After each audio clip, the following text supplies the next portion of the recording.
Right, so welcome back to another video on this channel, welcome back to another episode of my Game Week predictions. This week is Game Week 15, so we are well and truly into the Christmas period now, as I keep saying every single week now. But yeah, there's like 3 game weeks in the next week itself, which is just absolutely mental, so it's going to be constant football, which means I'm going to be bringing out a lot of content over the next week or so, yeah, stay tuned on the channel for that. But yeah, before we do get into this video, I want to quickly thank you guys ever so much for 1,000 subscribers, which of course we did hit on Christmas Eve, which is just absolutely mental. Also the fact as well that this video is going out on Christmas Day. Hope you guys are having a great Christmas and will continue to do so. And yeah, let's get into predicting the Game Week 15 Premier League fixtures. Starting off at the King Power Stadium, 12:30 on Boxing Day, Leicester City versus Manchester United. A massive game which I think has high potential to be the game of the weekend. Leicester obviously high and flying after that win at Tottenham last weekend. And obviously they're up in second place, but on the other hand, Manchester United actually in a bit of form themselves. I mean, they went and slapped up Leeds at Old Trafford last weekend by 6-2. Look really impressive going forward once again. Look menacing as always going forward. And yeah, I think this is a massive game for both teams. I think it'll be a very good game on paper, simply because of course both teams have a lot of quality going forward and defensively now as well. So yeah, it does make for a very good game. I think it'll be a very telling game as to, you know, how these teams will perform for the rest of the season. And yeah, overall I think that Leicester will just about get their first draw of the season in this one, and that is why I've gone for Leicester City 2, Manchester United 2. But yeah, overall I think it'll be a very entertaining game. Now on to Aston Villa versus Crystal Palace. Now we'll just get straight off the bat. Crystal Palace absolutely humiliated by Liverpool last weekend. 7-0 defeat at home at Selhurst Park against Liverpool, and they'll really want to bounce back from this against an Aston Villa side who have done well themselves last weekend, obviously going to the Hawthorns against Sam Allardyce's new West Brom side and putting 3 past them with no reply. So yeah, this makes for another very close game in my opinion. Aston Villa really are kind of a team of purple patches. I mean, they go on winless runs and then they also go on undefeated runs, so they're really kind of a 50-50 team this season so far. And yeah, to be honest, I think this is a really tough one to call, and purely because I think Palace will need to bounce back from that obviously heavy defeat last weekend against Liverpool. I think it will be another draw, and I've gone for Aston Villa 1, Crystal Palace 1, but again,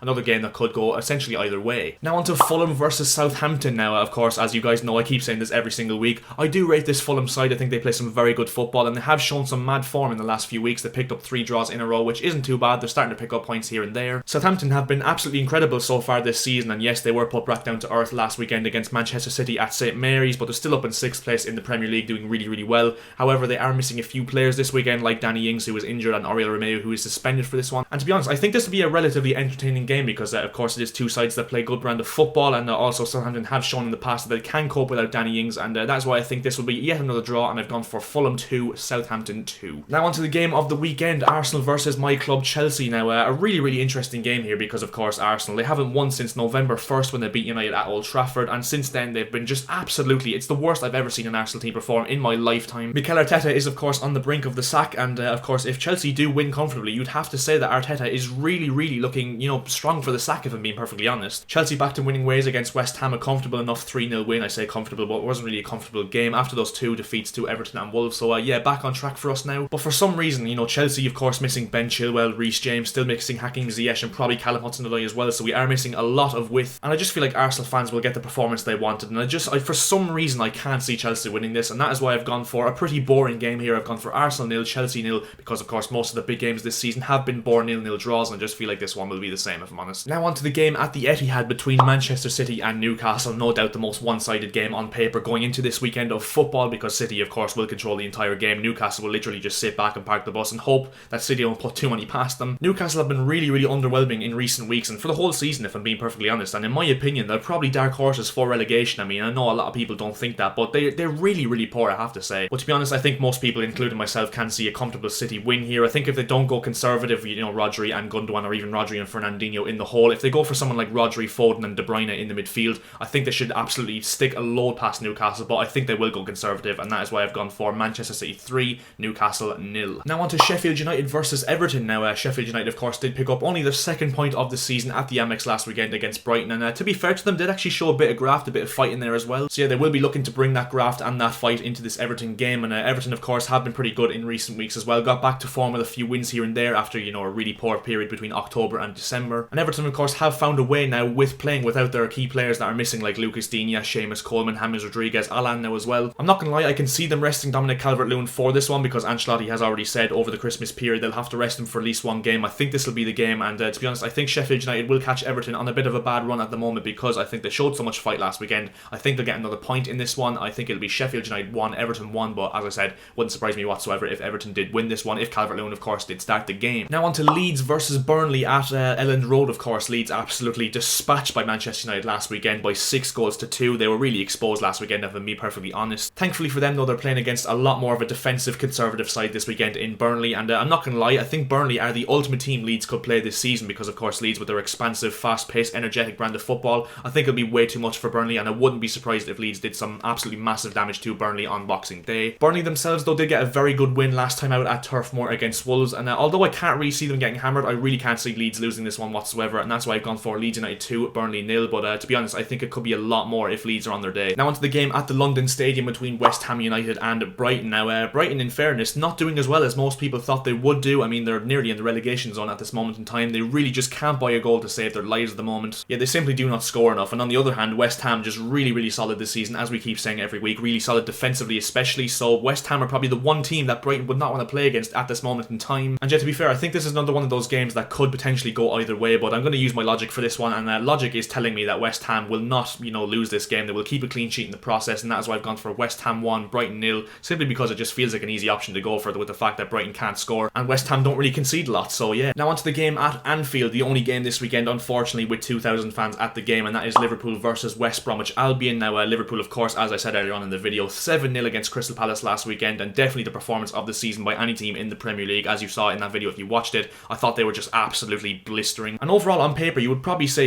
routine win for Liverpool here, obviously because West Brom were so poor last weekend against Aston Villa and have been for the majority of this season. But to be honest, I think Sam Allardyce is actually a pretty underrated manager from a tactical standpoint, and I think it won't be as routine as people do think for Liverpool. I do think that Liverpool, you can't really bet against them with the quality they have and how they've been playing so far this season. But yeah, I've gone for Liverpool 3, West Brom 1, but as I said, I think that West Brom will score first and foremost against this Liverpool team, and I don't think it'll be as routine as people do think, and yeah, I do think Liverpool will just about nick this one though. Now on to another game that could potentially be a very good one on Boxing Day. Of course, it is played on the 27th of December though, and that is Wolverhampton Wanderers versus Tottenham. Both sides not in the best of form recently. I mean, Spurs have lost their last 2 games. Wolves did lose last weekend as well to Burnley, of course, which obviously wasn't good for their standards. Two teams that play very similar brand of football. I mean, they're both similar in terms of the fact that, they're very structured, they're very good in terms of organisation and in terms of discipline as well, so this should make for a very good reading in this one. And I do think it'll be very tight, don't get me wrong, but I do think Spurs will just about nick this one, and that's why I've gone for Wolverhampton Wanderers 1, Tottenham 2, which is another one that I could definitely see going either way, but I just think Mourinho and Spurs have to bounce back after those 2 disappointing defeats to Liverpool and Leicester, and I think they'll just about win this one. And so those are my Game Week 15 predictions for obviously this weekend of Premier League action on Boxing Day, and yeah, if you want to go and leave a comment down below what you think these results will end, I'm very interested to see how you guys think these games will go, so yeah, please feel free to do so. Also make sure to leave a like on the video if you did enjoy. 15 likes as per usual will be massively appreciated by myself. Also make sure to subscribe to the channel if you are new, and